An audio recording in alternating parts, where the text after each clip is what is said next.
오늘 신명기 15장 말씀을 통해서 말씀을 깨닫는 지혜와 응답받는 기도의 은총이 우리가 넘치게 될 줄로 믿습니다. 우리가 신명기 15장을 시즌 1에서 잘 배웠는데요. 그때 뭘 배웠냐면 바로 면제년에 대해서 배웠어요. 면제년이 뭐냐면 사람에게 빚을 받을 것이 있을 때 6년 동안은 그 권리를 주장해야 되지만 7년째가 되면 그것을 놓아줘라. 샤마트라고 하는 개념이었어요. 여러분, 이게 얼마나 어려운 일이에요. 우리가 돈을 받아야 되는데, 떼인 돈을 받아야 되는데 이것을 놓아준다? 그래서 굉장히 우리에게는 실질적이면서도 쉽지 않은 일이죠. 그런데 하나님이 이것을 이렇게 말씀하신 이유가 뭐냐면 우리가 하나님께 탕감받았다는 거잖아요. 하나님께 우리가 빚을 탕감받아 살고 있기 때문에 우리도 서로에게 7년째가 되면 그 빚을 샤마트, 놓아주는, 탕감해주는 그러한 법을 하나님께서 말씀하시면서 인간관계에서도 참 이 돈의 문제에서도 우리가 하나님을 믿는다는 것은 다른 삶을 사는 것이다 라고 하는 말씀을 우리가 공부했습니다. 요즘 시즌1을 꼭 한번 보시기 바라고요. 오늘은 이 12절로 15절 말씀을 통해서 그렇다면 이게 돈 문제에만 국한된 일이냐? 아니라는 거예요. 더 근본적으로는 인간관계의 문제다. 사람이 사람을 어떻게 대하느냐에 관한 문제. 이게 참 중요한 문제거든요. 게다가 그냥 인간관계가 평등한 관계라면 또 괜찮아요. 뭐 잘 지내면 되니까. 그런데 주인과 종의 문제라면 또 달라지잖아요. 우리가 아무리 이 만민이 평등한 세대에 살고 있다고 해도 누가 누구를 고용하면 그때부터는 쉽게 갑질을 하고 쉽게 우리가 자기 마음대로 사람을 쓰려고 하고 뭐 돈 줬으니까 너 이거 해야 되지 않냐 이런 식으로 사람을 압박하고 그렇게 자기 마음대로 사람을 쓰려고 하는 그런 시대에 살고 있는데 과연 이 구약 시대는 얼마나 더 심했을까요?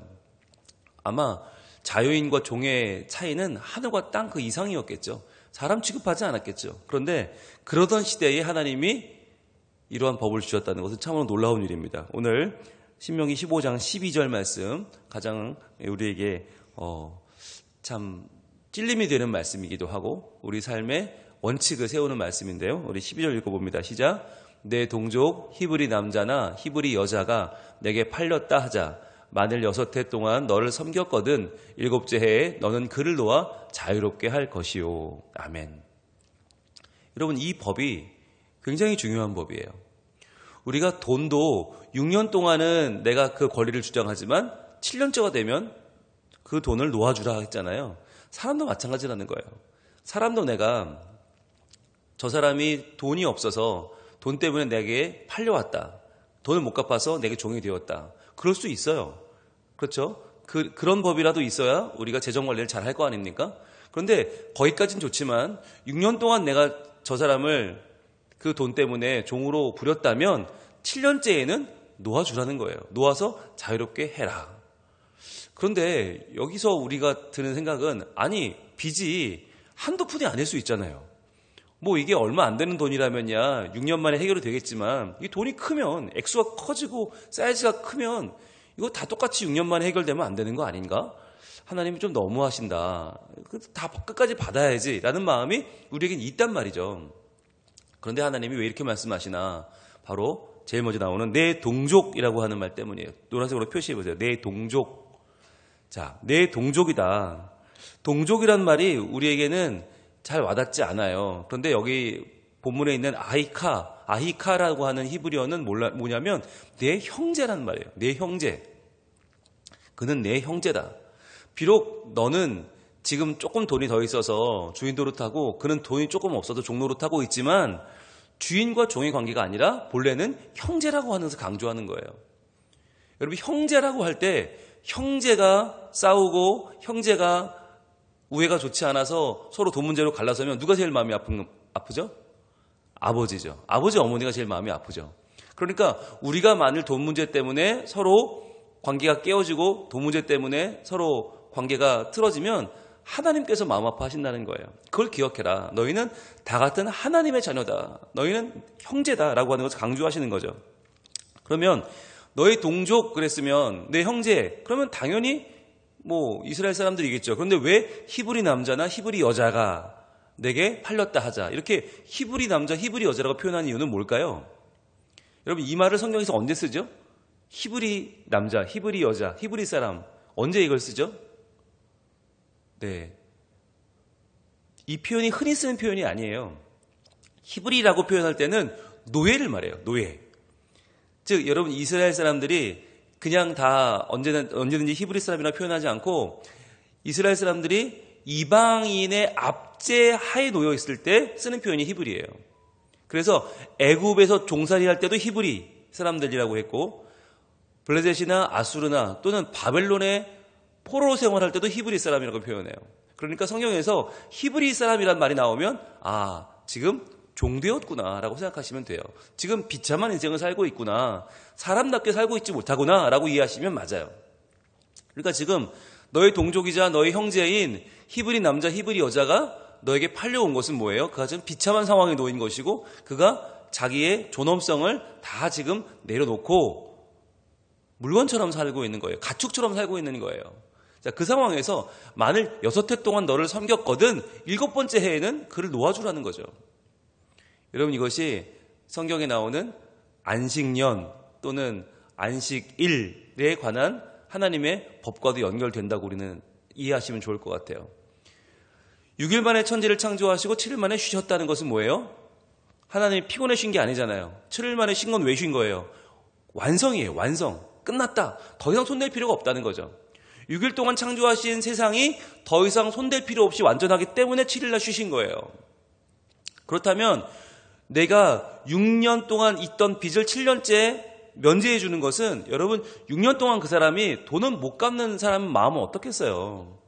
돈을 못 받는 나도 마음이 아프지만 못 갚는 사람 마음은 어떻겠어요? 그러니까 그 마음을 내가 완전하게 놓아준다. 그리고 종도 마찬가지죠. 6년 동안 돈을 못 갚아 남의 집에 종살이했다. 그걸로 됐다는 거예요. 이제 완전히 네가 할 일을 다 했으니 이제 난 너를 놓아주겠다라고 하는 안식일의 개념, 안식년의 개념이 바로 이 종을 내어보내는 개념입니다. 그런데 여러분 여기서 중요한 게 있어요. 바로 그를 놓아 자유롭게 할 것이요라고 하는 말이 우리말 표현은 어디 방점이 찍혀요? 자유롭게 한다는 데 방점이 찍혀요. 그런데 원문에는 놓아준다는 데 방점이 있어요. 놓아준다. 이 놓아준다는 말이 쏴라흐란 말인데 쏴라흐는 그냥 놓아주는 게 아니에요. 그냥 놓아주는 게 아니라 다시는 돌아오지 않는다라는 것을 전제하고 있어요. 즉 다시는 내가 저 사람을 내 종으로 삼지 않는다라는 것을 전제하고 있다.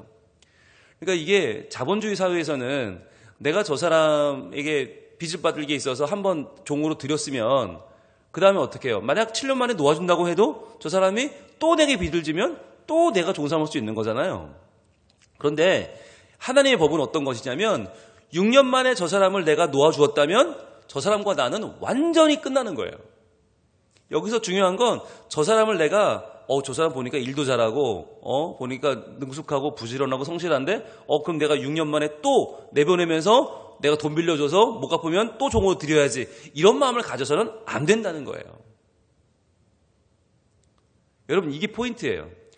우리가 그냥 단순하게 이해하면 이 법을 우리 마음대로 악용할 수 있어요. 그래 7년째는 놓아줬다가 다시 엄청나게 빚지게 만들어서 다시 종으로 쓰면 될 거 아니에요. 그럼 내가 그 사람을 또 7년, 또 7년, 또 7년 계속해서 재계약을 해서 내 종으로 부릴 수 있겠죠. 내가 저 사람을 내가 활용할 수 있겠죠. 그런데 그걸 못하게 막으신 거예요. 다시는 안 된다. 여기서 말하는 쏴라흐는 놓아주는 것은 다시는 내가 저 사람을 들이지 않는다. 내가 다시는 저 사람을 종삼지 않는다는 것을 전제로 놓아준다는 개념이에요. 여러분 이것이 하나님의 나라에 있어서 굉장히 중요한 법입니다. 우리가 어쩌다 한 번은 돈이 없어서 종이 될 수 있어요. 근데 어쩌다 한 번은 돈을 못 받아서 종을 삼을 수 있어요. 그런데 중요한 건 일시적이어야 한다는 거예요. 관계가 기울어지는 것은 일시적이어야지 이것이 고착되어서는 안 된다. 이것이 계속해서 대를 이어서 가난을 대물림하고 부유함을 대물림해서는 안 된다는 거예요. 항상 하나님은 리셋이에요. 리셋. 항상 돌려놓는 거예요. 무엇으로? 평등한 관계로. 하나님의 자녀, 형제된 관계로, 평등한 관계로 돌려놓으시는 것이 하나님의 원칙이에요. 왜냐하면 이게 고착되어 버리면 누군가는 태어나자마자 종의 자식이 돼요. 누군가는 태어나자마자 금수저를 물고 태어나서 아무것도 안 했는데 떵떵거리며 살고 아무 일도 안 하는데 이 사람은 편안하게 살고, 어떤 사람은 태어나면서부터 힘들게 살아서 너무너무 고생하며 사는데 아무리 열심히 살아도 팔자가 고칠 수 없어요. 여러분, 그것이 이 세상의 문제 아닙니까? 하나님은 이 자체를 지금 바로잡으려고 하시는 거예요. 다시는 그 사람을 내가 종삼아서는 안 된다. 다시는 그 사람은 들여서는 안 된다. 그것이 놓아주는 샬라흐의 원칙입니다. 여러분, 이스라엘 나라가 왜 망했나? 북이스라엘이 망하고 남유다가 망하잖아요. 남유다가 망한 이유가 뭐냐? 바로 이거예요. 이것 때문에 망했어요. 한번 확인하고 가겠습니다. 예레미야 34장으로 갑니다. 예레미야 34장은 왜 이스라엘이 망했나를 보여주고 있는데, 예레미야가 유대의 마지막 때에 하나님의 말씀을 전하던 선지자잖아요. 네, 이사야를 지나서 예레미야가 있는데 34장으로 가봅니다. 34장 8절. 자, 시드기야 왕 때의 이야기예요. 시드기야 왕은 이제 거의 유다가 망할 직전, 다 기울었을 때 왕이긴 한데, 자, 예레미야 34장 8절. 시드기야 왕이 예루살렘에 있는 모든 백성과 한 가지로 하나님 앞에서 계약을 맺고 자유를 선포한 후에 여호와께로부터 말씀이 예레미야에게 임하니라. 계약을 맺습니다. 이 계약이 뭐냐? 자유를 선포하는 계약이었어요. 이 계약을 맺고 나니까 하나님이 말씀을 시작하셨어요. 9절입니다. 그 계약은 뭐냐면 사람마다 각기 히브리 남녀노비를, 자, 히브리 남녀노비라고 하면, 히브리라고 말이 나오면 지금 비참한 지경에 놓여 있구나, 종살이 하는구나 알 수 있죠. 자, 남녀노비를 놓아 자유롭게 하고 그의 동족 유다인을 종으로 삼지 못하게 한 것이라. 자, 여기 이게 샬라흐예요. 샬라흐는 놓아주는 거, 완전히 자유롭게 하는 거, 그리고 그의 동족 유다인을 종으로 삼지 못하게 한 거. 이 법을, 이 계약을 시드기야 왕이 온 민족에 선포했더니 하나님이 그에게 이제 마음을 여시고 그에게 이제 말씀하기 시작하는 거예요. 이게 마지막 유다에 찾아온 기회였어요.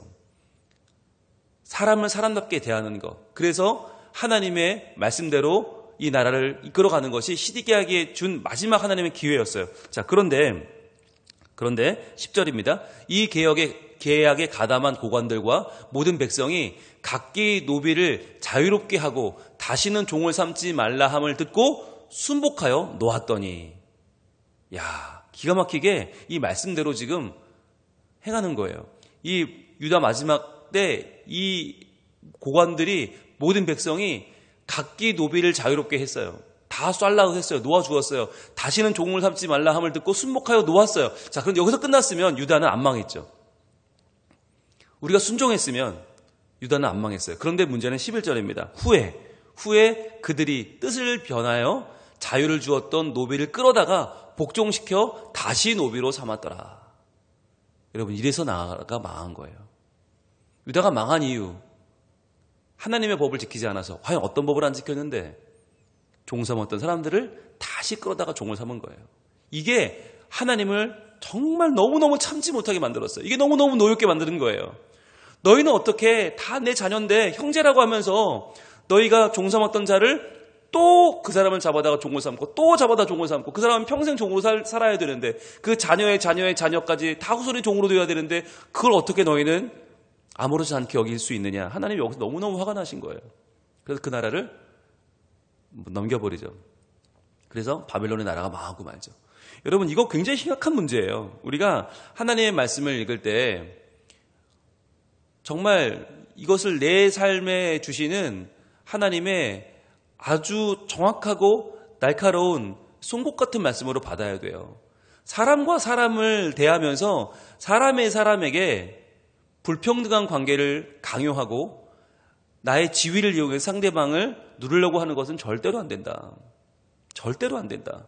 하나님이 이것을 가장 기본 중에 기본 원칙으로 우리에게 말씀하고 있는 거예요. 여러분, 그리고 오늘 본문으로 돌아오면 신명기 15장 12절 마지막 부분에 그를 놓아 자유롭게 할 것이요 라고 하는 말에 생략된 원어가 있어요. 생략된 원어가 어떤 말이 여기서 지금 생략이 되어 있냐면 메임마크라고 하는 말인데, 메임마크. 여기서 임이라는 단어가 중요해요. 임이 뭐냐? 임마누엘 할 때 임이에요. 즉 함께예요. 함께. 즉 메임마크란 말이 뭐냐면 너와 함께 있던 그 관계로부터 너와 자유롭게 할 것이다. 즉 너와 함께 있던 관계로부터라고 하는 말이 빠진 거예요. 지금 본문에는 번역이 안 되어 있어요. 근데 이게 왜 중요한 말이냐면 너와 함께 있던 관계로부터 너와 자유롭게 해라. 이 말은 함께 있을 때부터 관계가 좋아야 한다는 거예요. 그러니까 놓아줄 때 그때만 인간적으로 잘 놓아주는 게 중요한 게 아니라 함께 있을 때부터도 임이라고 하는 이 함께는 서로 동등하고 인격적인 관계를 말하는 것입니다. 그래서 우리가 같이 있을 때 7년 동안은 6년 동안 정말 개처럼 부리다가 7년째 되니까 아이고 안녕히 가십시오. 이건 안 된다는 얘기예요. 6년 동안 있을 때부터 그 사람을 굉장히 존중하고 사랑하고 동등한 관계로 지내야만 7년째에 이 사람을 자유롭게 놓아 보낼 수 있다고 하는 것이죠. 그래서 우리는 누구든지 나와 함께 있는 사람에 대해서 현재 나의 지위가 어떻든지 관계없이 서로의 관계를 하나님의 자녀된 형제로 잘 만들어가야 된다. 자, 그것을 어떻게 또 보여주고 있냐면 오늘 13절은 이렇게 이어집니다. 그를 놓아 자유하게 할 때에는 빈손으로 가게 하지 말고 라고 표현하고 있어요. 빈손으로 가게 하지 말고. 자, 근데 여기서 자 노란색으로 표시해 보세요. 빈손으로 가게 하지 말고. 이 표현이 우리말로 하면 이게 어떤 표현이에요? 전별금을 좀 주라는 말로 이해할 수 있어요. 그죠? 그런데 그런 뜻이 아니에요. 본문의 원어의 뜻은 빈손으로 가게 하지 말고는 그냥 빈손으로 가면 좀 서운하니까 그것 좀 모양새가 안 좋으니까 봉투나 좀 주어라가 아니에요. 빈손으로 가게 하지 말고란 말의 원래 뜻은 뭐냐?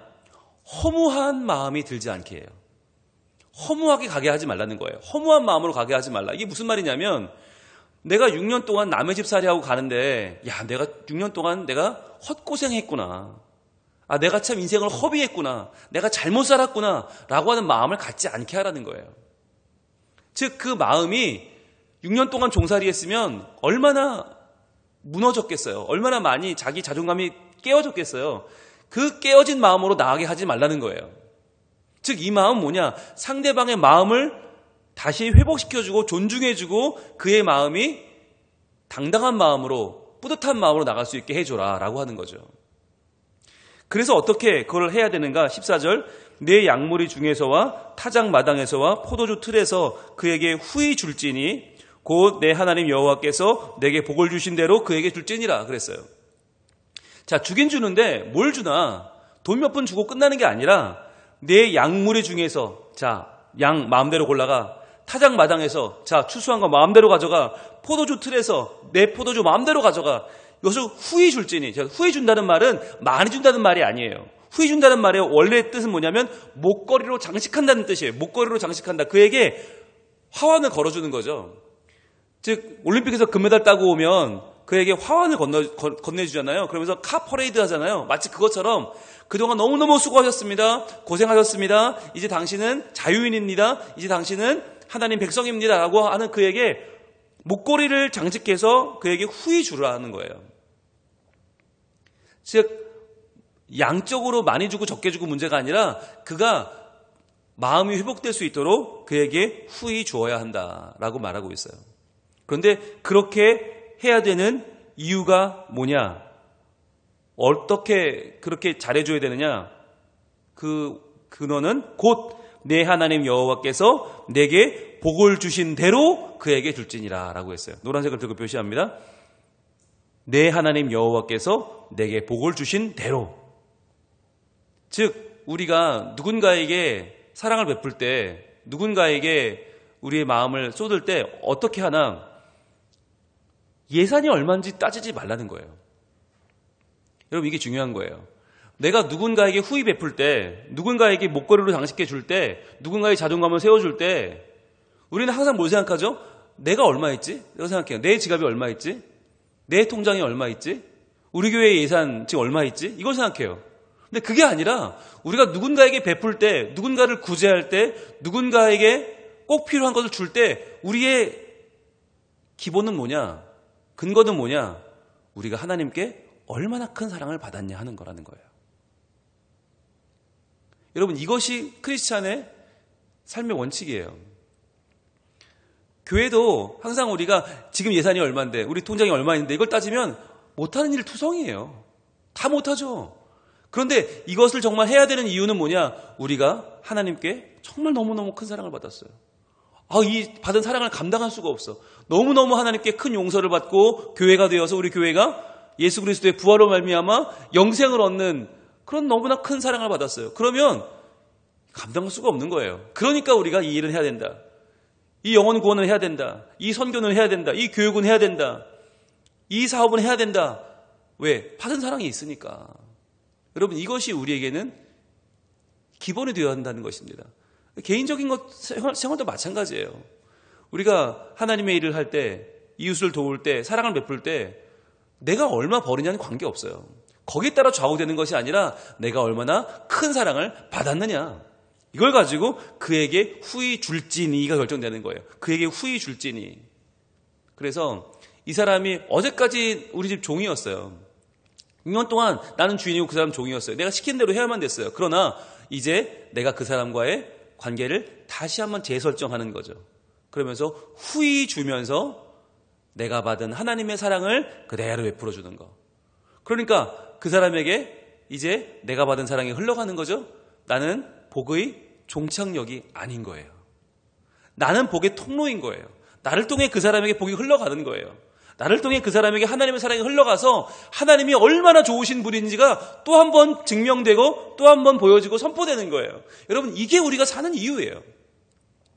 내가 복을 다 받아 내가 복의 종착역이 되어서 복이 나로 끝나는 것이 아니라 나를 통해 또 한 번 복이 흘러가는 거예요. 하나님이 이만큼 좋은 분이신 것을 또 한 사람이 알게 되는 거예요. 그 사람의 인생이 하나님을 찬양하며 경외하는 인생이 되게 하는 거예요.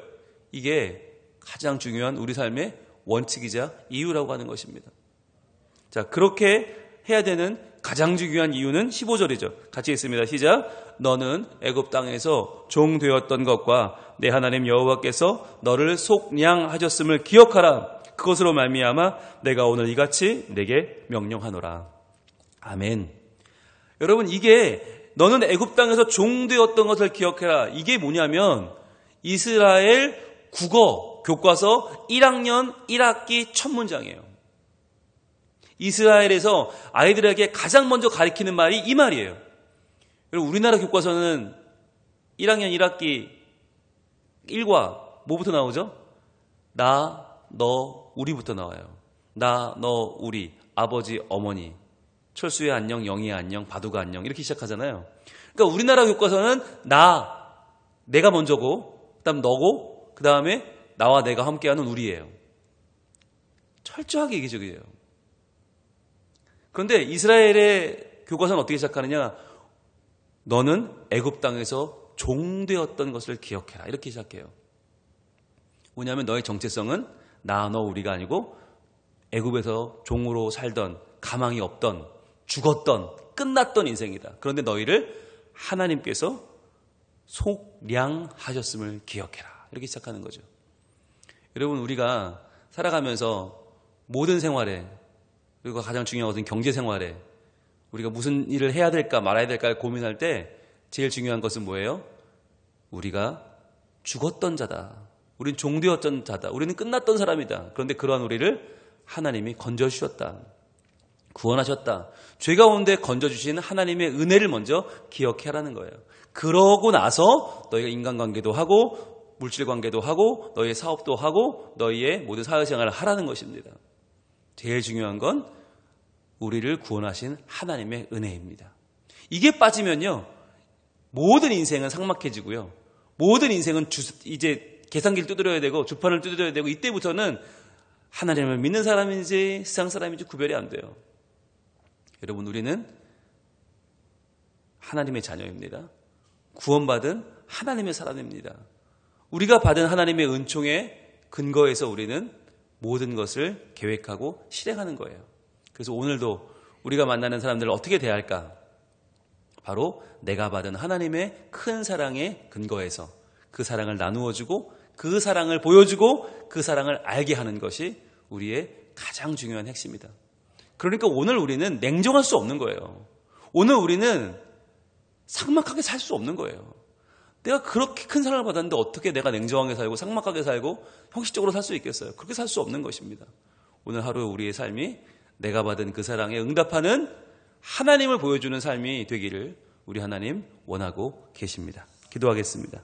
하나님, 오늘 신명기 15장 말씀 통해서 우리에게 종되었던 자를 어떻게 자유하게 해야 되는지, 어떻게 놓아줘야 되는지, 어떻게 보내줘야 되는지, 얼마나 후히 대접해야 되는지, 내가 받은 하나님의 그 복의, 그 사랑의 근거에서 우리가 서로를 어떻게 대해야 되는지를 하나님 다시 하나님 말씀을 통해서 알게 되었습니다.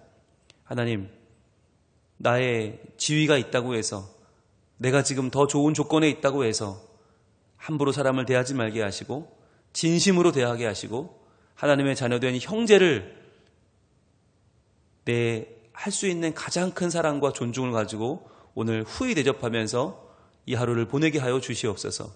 또한 우리의 가까이 있기 때문에 소홀할 수 있는 가족들, 우리의 동료들 먼저 잘 대접하고 후히 대접하여 하나님의 사람으로 세워가고 허무한 마음을 갖지 않도록 하나님 안에서 자존감을 세우고 하나님의 자녀로서 오늘도 의미 있는 생을 살아갈 수 있도록 우리가 적극적으로 돕고 지원하고 하나 되는 복을 허락하여 주시옵소서. 그렇게 해서 하나님의 나라가 우리 가정에 이루어지고 우리의 일터와 우리 교회에 이루어져서 하나님이 오늘도 영광을 받으시는 복 있는 삶이 되게 하여 주옵소서. 예수님 이름으로 기도합니다. 아멘.